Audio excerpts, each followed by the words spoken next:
حسين دكتور حسين dadkii soo abaabulay way mahadsan yihiin ra'iisul wasaaraha iga horeeyay wuu mahadsan yahay Cabdirasaaq Xaaji Xuseen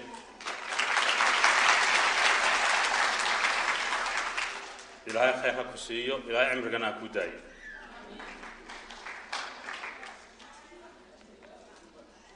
hadaad inkoo raaliya sare joogsan kartaan bar sare joogsada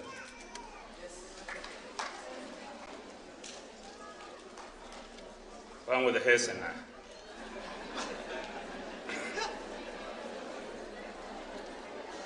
diidnaye ogow dalkayaga ninkii doonayo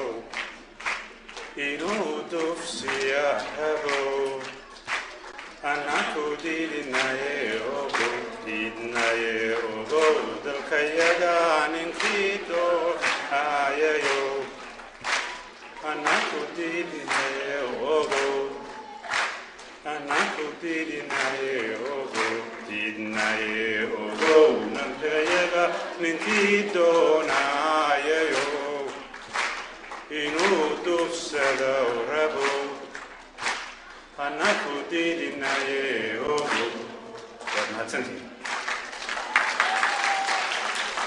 Nelson Mandela waxaana jira madaxweynaha ku-xigeenkiisa dawladda Mareykanka Mr. Cheney markuu ku jiray congressman oo ahaa uu ka soo gali jiray Wyoming wuxuu ahaa dadkii oran jiray Nelson Mandela waa terrorist maantana haddii la yidhaaho qarnigii 20aad halyeygii ugu weynaa ee gobonnimo doon ahaa ee xor ahaa ee dimuqraadi ahaa waa Nelson Mandela taariikhdana ma soo gelayo Mr. Cheney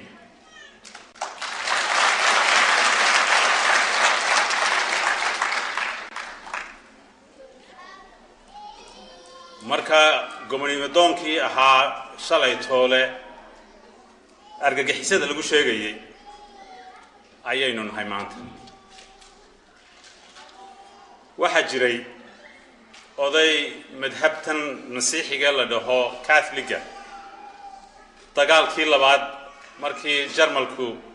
dadka Yuhuudda u gumaadayay intooda badan ayaa laga soo sheegay sheekadan maalintii hore ciidamadii Jarmalku waxay yimaadeen qolooyinkii indhaha quraarada lahaa ee indhahooga buluuga ama cagaarka ahaa wuxuu yidhi wadaadkii aniga indhahaygu way madow yihiin maxaa iga galay kuwii waa la taxaabay maalintii dambe waxa loo yimid kuwii 6 ama 1 mitir iyo wax ka dheerarkoogu ahaa waan gaabanahay maxaa iga galay buu yidhi maalintii dambe loo yimid kuwii timaha madooba wuxuu yidhi waan tima cadahay maxaa iga galay waa la taxaabay maalintii dambe ayaa loo yimid qolooyinkii buurbuuraa aan dhuubanahay maxaa iga galay buu yidhi waa la taxaabay markii dadkii la taxaabay maalintii isaga ayaa la isku soo baxsaday hareeraha ayuu eegay cidu kaalmayso wax ka rida ayuu waayay dadka reer Muqdisho ee dagaalamaya miyay waayi doonaan wax u gurmada mise wadaadka cidloobay ayay noqon doonaan weeye su'aashin hortaada waxaa jirta walaalayaal dagaalkan socda maaha Soomaali dadkii ugu horeeyay la qabsado hadday guul daraystaan noqon maayaan taariikh dadkii ugu horeeyay ee tirma noqon maayaan doorasho ayayna kala hortaalla maanta waxaad moodaa inay jiraan maanta dooda iyo dagaalku inuu 3 nooc yahay saddexdaa nooc way isku dhafan yihiin laakiin sawaan inii kala saari si aynu fahmno mid waxa weeye dagaalka ama dooda ugu horeysa